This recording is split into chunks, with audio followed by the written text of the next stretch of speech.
Assalamualaikum warahmatullahi wabarakatuh. Alhamdulillah alladzi arsala rasulahu bil huda wa dinil haq lidhirahu 'ala dini kulli wa kafa billahi syahida. Asyhadu an la ilaha illallah wa asyhadu anna Muhammadar Rasulullah. Allahumma shalli ala Muhammad wa ala ali Muhammad.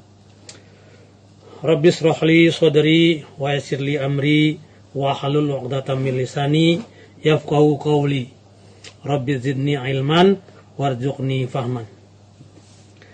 A'udzu billahi minasyaitonir rajim. Bismillahirrahmanirrahim. Wasari'u ila maghfiratin mir rabbikum wa jannatin arduha as-samawati wal ardh u'iddat lil muttaqin alladzina yunfiquna fis sarra'i wad dharra wal kadhimina al ghaidha wal 'afina 'anil nas wallahu yuhibbul muhsinin walladzina idza fa'alu fahishatan aw dhalamu anfusahum dzakarullah fastaghfiru lidhunubihim wa man yaghfiru dhunuba illa Allah wa lam yusirru 'ala ma fa'alu wa hum ya'lamun. Shadaqallahul 'adzim. Hamba-hamba Allah yang berbahagia, pertama-tama marilah kita memanjatkan puji syukur kepada Allah Subhanahu wa taala bahwa pada hari ini kita masih diberikan beberapa kenikmatan, di antaranya nikmat hidup, nikmat kesehatan dan nikmat iman. Hamba Allah yang berbahagia, hari ini kita akan membahas suatu tema mengenai dimensi sosial daripada puasa. Bagaimana dimensi sosialnya dari puasa itu? Sebagaimana kita ketahui bahwa ibadah dalam Islam itu mempunyai dampak, mempunyai kaitan dengan masalah-masalah yang berkaitan dengan masyarakat atau dengan lingkungannya. Ibadah berpuasa pada mulanya merupakan masalah personal, masalah yang sangat individual, yang sangat rahasia. Ibadah yang sangat rahasia antara seorang hamba dengan Tuhannya. Kenapa demikian? Karena yang tahu orang itu berpuasa hanya diri dan Tuhannya. Orang lain bisa dibohongi, tapi Tuhan tidak bisa dibohongi. Untuk itulah maka puasa sifatnya sangat personal pada mulanya. Tapi dengan demikian, karena ibadah dalam Islam itu tidak hanya pribadi, tetapi juga menyangkut masalah kehidupan bermasyarakat. Di antaranya adalah puasa. Ibadah yang lain misalnya zakat, itu kaitannya dengan masalah masyarakat. Kemudian haji itu bicara masalah persatuan umat Islam. Nah, puasa juga di samping mengandung spiritual, tapi ada pesan-pesan moral terhadap masyarakat. Hamba Allah yang berbahagia, ibadah puasa tidak bisa dilepaskan dari dimensi sendiri. Mengandung dimensi moral. Sebagaimana hadis Nabi mengatakan, wasyamu junnatun.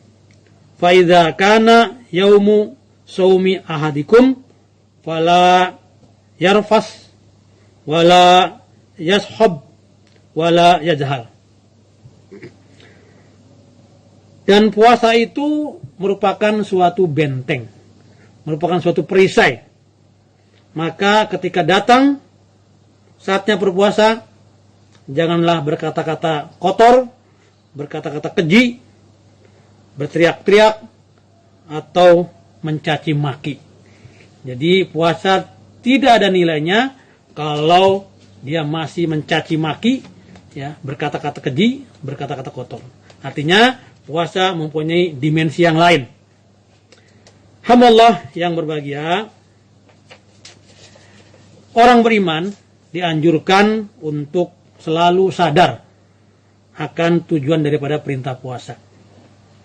Pengalaman ibadah puasa diharapkan mempertajam kepekaan ruhani kita, kepekaan spiritual kita.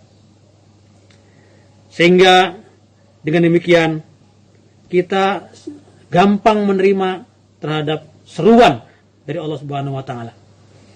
Tujuan puasa sebagaimana kita tahu adalah dalam rangka la'allakum tattaqun, mencapai ketakwaan. Tentunya tujuan ini tergantung pada bagaimana pribadi manusianya. Ada ibarat lari maraton, ada yang sampai ke ujung, ada yang cuma sampai di tengah jalan. Begitupun dengan puasa, ada yang mencapai derajat takwa, ada yang mencapai ya hampir-hampir takwa atau sama sekali nggak sampai ke takwa. Namun demikian, hamba yang berbahagia, pada kesempatan kali ini dimensi puasa dalam surat Al-Imran yang tadi dibacakan itu ada 7 karakter daripada dimensi puasa. Pertama adalah disebutkan alladzina yunfiquna fi sarra wad dharra. Orang puasa itu atau dimensi takwa itu pertama cirinya adalah peka, peduli pada orang lain. Itu berinfak. Alladzina yunfiquna fi sarra wad dharra. Orang yang menginfakkan harta dikala senang dan dikala susah, dikala lapang maupun dikala sempit. Jadi tidak ada bagi orang yang berpuasa, orang yang bertakwa itu ya pelit, mengikis atau menghilangkan atau memelisir atau mengurangi nilai kepelitan itu. Bagaimana puasa itu menjadi orang yang dermawan. Dia menginfakkan harta dikala senang maupun dikala susah. Hamba Allah yang berbahagia, dalam Islam diajarkan bahwa harta yang kita miliki itu ada hak orang lain. Tidak seperti dalam paham kapitalis. Dalam paham kapitalis, harta yang dimiliki itu mutlak. Tapi dalam Islam, harta yang kita miliki itu ada bagian atau hak orang lain. Maka itu keluarkanlah. Khudh min amwalikum shadaqah. Ya, tuzakkihim fiha. Itu keluarkanlah harta yang kamu miliki itu sebagai pembersih. Ini yang pertama dimensinya, bahwa puasa harus mempunyai kepekaan, peduli terhadap orang lain dengan cara menginfakkan harta. Yang kedua, Allah menyebutkan adalah wal kadhiminal ghaidh. Itu adalah mengontrol emosi, menahan emosi. Emosi itu setiap manusia punya, tetapi bagaimana bisa mengendalikan emosi? Nah, puasa selama 1 bulan itu melatih diri kita untuk menahan emosi.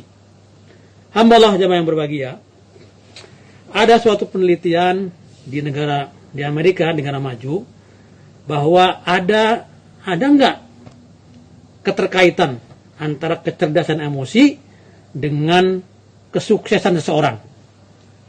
Ternyata ada hubungan antara kecerdasan emosi dengan kesuksesan seseorang. Di Amerika meneliti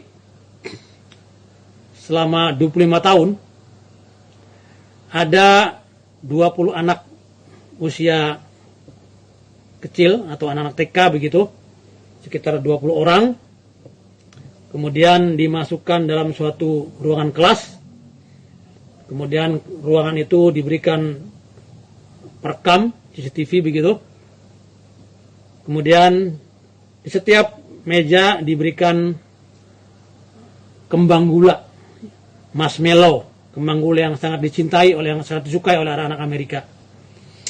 Sebelum masuk ruangan, anak-anak ini diberikan penjelasan, nanti kamu masuk kelas, di setiap ruangan itu ada meja itu ada marshmallow. Barang siapa yang bisa menahan diri untuk tidak mengambil, untuk tidak memakannya, maka akan diberikan hadiah 2 kali lipat.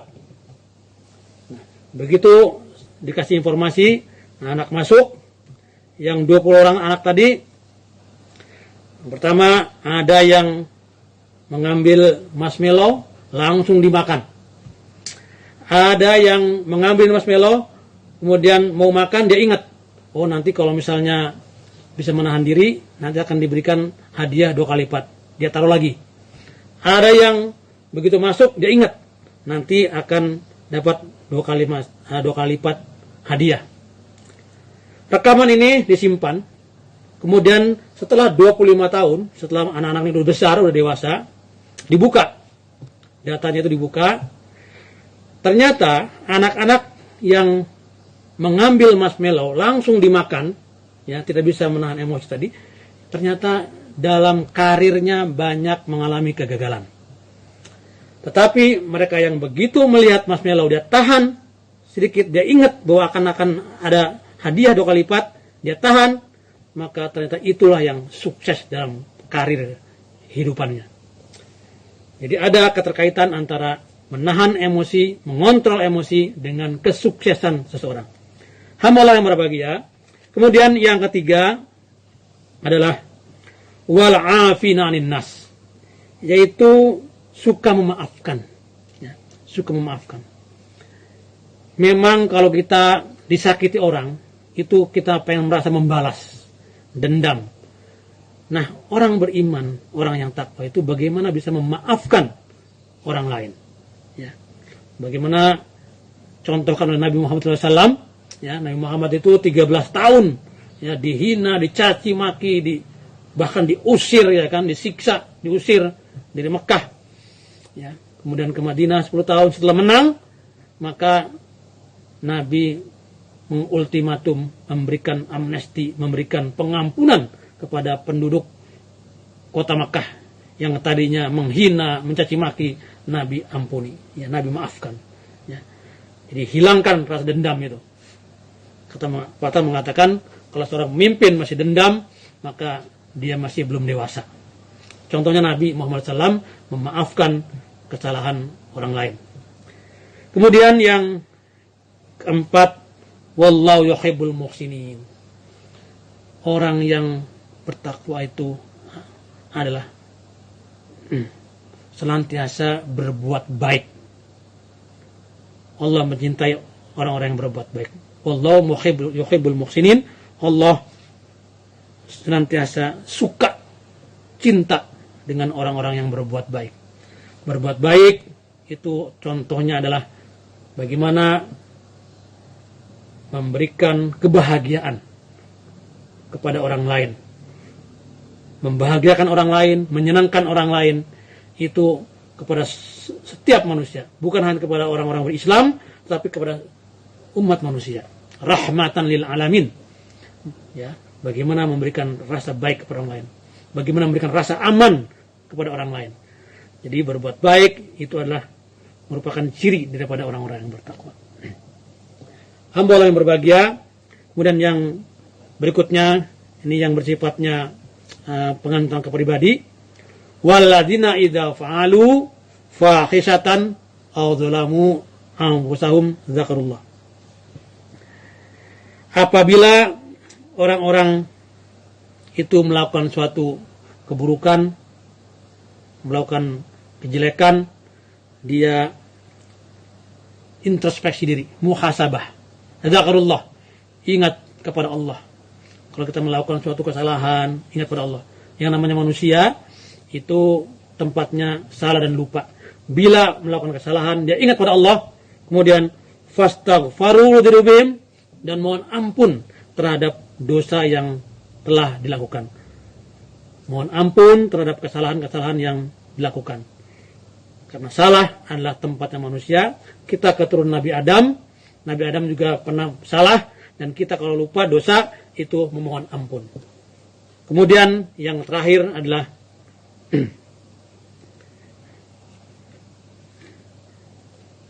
tidak mengulangi perbuatan yang buruk. Walladzina idza fa'alu fahishan aw dzalamu anfusahum dzakarullah fastaghfiru lidzunubihim wa may yaghfiru dzunuba illa Allah wa lam yusirru ala ma fa'alu wa hum ya'lamun. Dan dia tidak mengulangi perbuatan yang buruk. Hamba Allah yang berbahagia, memang di kalangan ulama sufi ya mengatakan bahwasanya kalau orang berbuat kejelekan, berbuat buruk, harus bertobat Bagaimana kalau misalnya namanya manusia karena berbuat salah lagi, maka kata orang sufi, ahli sufi mengatakan tetap bertobat lagi. Kalau misalnya bertobat lagi sampai pokoknya tetap kita berbuat baik, ya. Jadi bagaimana kita kembali kepada jalan Allah, ya, back to basic, itu kembali kepada jalan Allah Subhanahu wa taala. Demikianlah, mudah-mudahan bermanfaat terutama bagi pribadi saya dan umumnya bagi jamaah sekalian. Assalamualaikum warahmatullahi wabarakatuh.